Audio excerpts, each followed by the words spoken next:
जनसत्ता संपादकीय गति 110 शब्द प्रति minute. Be ready. 3, 2, 1 start. Haryana सरकार ने एक बार फिर किसानों पर काबू पाने के लिए दमन का रास्ता चुना। करनाल में उन पर पुलिस ने जिस बेरहमी से लाठियां बरसाई, कई किसानों को गंभीर चोटें आई, उसे लेकर स्वाभाविक ही राज्य सरकार की चौतरफा निंदा हो रही है। यहाँ तक कि पार्टी के भीतर से ही कुछ नेताओं ने इसके खिलाफ कड़े शब्दों में बयान दिए हैं। इस घटना को लेकर वहाँ के सब डिविजनल मजिस्ट्रेट यानी एसडीएम का एक वीडियो सामने आया, जिसमें वे पुलिसकर्मियों को निर्देश दे रहे हैं कि कोई भी किसान इस जगह से आगे नहीं बढ़ने पाना चाहिए, जो भी आए उसका सिर फोड़ दो। पुलिसकर्मियों ने उनके आदेश का शब्दशः पालन किया। दरअसल करनाल में भाजपा की राज्य इकाई की बैठक होनी थी, जिसमें प्रदेश के मुख्यमंत्री, मंत्री और सभी बड़े नेता शिरकत करने वाले थे। किसानों ने इस अवसर पर विरोध प्रदर्शन करने का फैसला किया था, मगर राज्य सरकार ने करनाल को एक तरह से छावनी में तब्दील कर दिया। शहर में किसानों का प्रवेश पूरी तरह रोक दिया गया। इसलिए किसानों ने राजमार्ग के टोल नाके पर ही भाजपा नेताओं के विरोध का फैसला किया। उन्होंने प्रदेश अध्यक्ष को काले झंडे दिखाए, फिर पुलिस ने जमकर लाठियां बरसाई। इस घटना पर लाठी चालन का आदेश देने वाले एसडीएम ने सफाई दी कि जब पुलिस पर पत्थर बरसाए जाएंगे तो वे लाठी चलाएंगे ही। उनके इस तर्क से मुख्यमंत्री मनोहर लाल खट्टर भी संतुष्ट दिखे। बाद में उन्होंने भी वही बातें दोहराई जो उस अफसर ने कही थी। इससे जाहिर हो गया कि सरकार के इशारे पर ही उस एसडीएम ने पुलिसकर्मियों को ऐसा करने का आदेश दिया था। इस पर हरियाणा और पंजाब में जगह जगह किसानों ने रास्ते रोक दिए। फिर जब गिरफ्तार किए गए किसानों को छोड़ा गया, तभी उन्होंने रास्ते छोड़े। अब स्थिति यह है कि किसान अपने आंदोलन को और तेज करने के मूड में आ गए हैं। किसानों का आंदोलन पिछले 9 महीने से चल रहा है। यह शांतिपूर्ण तरीके से ही चलता रहा है, मगर हरियाणा सरकार लगातार उसे उकसाने, उग्र बनाने का प्रयास करती देखी गई है। जब यह आंदोलन शुरू हुआ था और हरियाणा, पंजाब के गांवों से किसानों के जत्थे दिल्ली की सीमाओं की तरफ बढ़ने लगे थे, तब हरियाणा सरकार ने जगह जगह सड़कें खोदकर उन्हें रोकने की कोशिश की।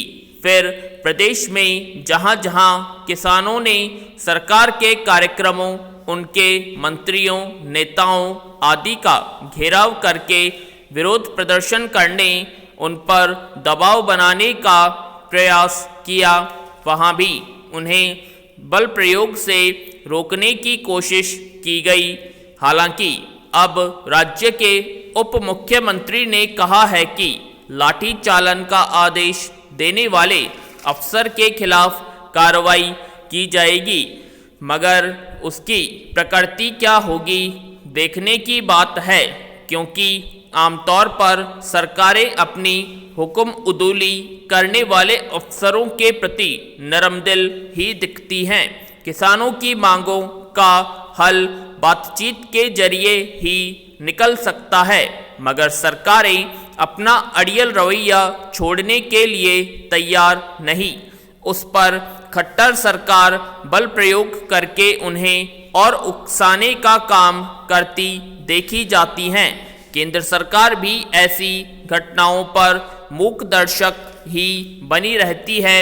इससे एक तरह से उसके समर्थन का ही संकेत मिलता है।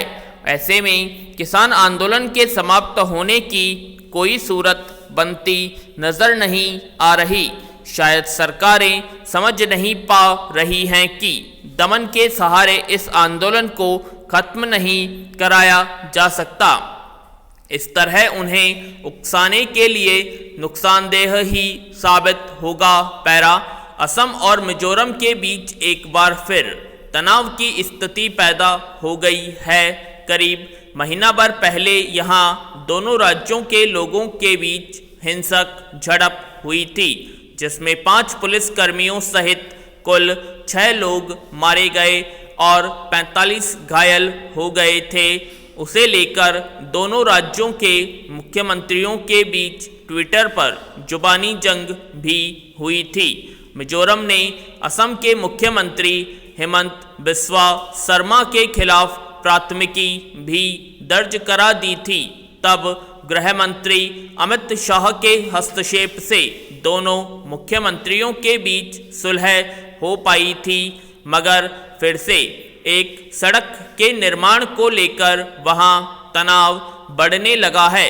जहां ताजा विवाद शुरू हुआ है, वहां उस जगह से कुछ ही दूरी पर है जहां पिछले महीनों हिंसा हुई थी। प्रधानमंत्री सड़क योजना के अंतर्गत असम मिजोरम सीमा पर एक सड़क बन रही थी। उस पर मिजोरम के लोगों ने ऐतराज जताया कि असम सरकार उनके हिस्से की जमीन पर सड़क बना रही है। बढ़ते तनाव को देखते हुए वहां केंद्रीय सुरक्षा बल की तैनाती कर दी गई है और फिलहाल सड़क निर्माण का काम रोक दिया गया है। इस तरह यह मामला शांत तो हो गया है, मगर यह इस बात का संकेत है कि दोनों राज्यों के बीच कहीं न कहीं चिंगारी सुलग रही है। पैरा असम को न सिर्फ मिजोरम बल्कि अन्य समीपवर्ती राज्यों से भी लगातार चुनौती मिलती रही है। कुछ दिनों पहले ही नागालैंड के करबी आंगलांग जिले से सटे असम के हिस्से में अज्ञात लोगों ने 7 ट्रकों में आग लगा दी थी, जिसमें 5 ट्रक ड्राइवर मारे गए थे। असम पुलिस ने माना था कि इस घटना के पीछे नागालैंड में सक्रिय उग्रवादी संगठन दिमासा नेशनल लिबरेशन आर्मी का हाथ था। यह संगठन असम की सुरक्षा व्यवस्था को पहले भी चुनौती देता रहा है। दरअसल पूर्वोत्तर के 7 राज्य असम के अलग अलग हिस्सों को काट कर बनाए गए हैं। उन्हें कई चीज़ों को लेकर ऐतराज रहता है। नागालैंड के कुछ लोग अपनी जातीय अस्मिता का हवाला देते हुए स्वतंत्रता की मांग करते रहे हैं। इसी तरह मिजोरम के सीमावर्ती जिलों के लोगों का भी कहना है कि उनके हिस्सों की काफ़ी ज़मीन असम ने हड़प रखी है। इन सारे झगड़ों को आखिरकार असम को ही झेलना पड़ता है। इन झगड़ों को सुलझाने का प्रयास काफ़ी लंबे समय से चल रहा है, पर अब तक कोई व्यावहारिक रास्ता नहीं निकल पाया है। पैरा एक ही देश और शासन व्यवस्था के भीतर जब राज्य के लोगों में सीमा विवाद उलझा दिखाई दे और उसमें राज्यों को पुलिस आपस में 2 देशों की सेनाओं की तरह भिड़ जाएं, तो इससे गणतांत्रिक व्यवस्था पर ही सवाल खड़े होने लगते हैं। असम और मिजोरम के बीच महीना भर पहले भड़के विवाद से अंतर्राष्ट्रीय मंचों पर गलत संदेश गया था। हालांकि उस घटना से कुछ दिन पहले ही केंद्रीय गृह मंत्री इसी आशय से पूर्वोत्तर की यात्रा पर गए थे कि सीमा विवाद में उलझे इन राज्यों के बीच सुलह का कोई व्यावहारिक रास्ता निकाला जाए। इसके लिए उन्होंने पूर्वोत्तर के सभी राज्यों से बातचीत की। उन्होंने शांतिपूर्ण ढंग से रहने का भरोसा भी दिलाया, मगर हफ्ता भर नहीं हुआ कि वहां शर्मनाक तरीके से हिंसा हो गई। पूर्वोत्तर राज्यों को लेकर शिकायत रही है कि केंद्र सरकार उनकी तरफ समुचित ध्यान नहीं देती। जब तक केंद्र सरकार गंभीरता से इन राज्यों के विवादों को सुलझाने का प्रयास नहीं करेगी, ऐसी घटनाओं को रोकना मुश्किल बना रहेगा। पूर्ण विराम।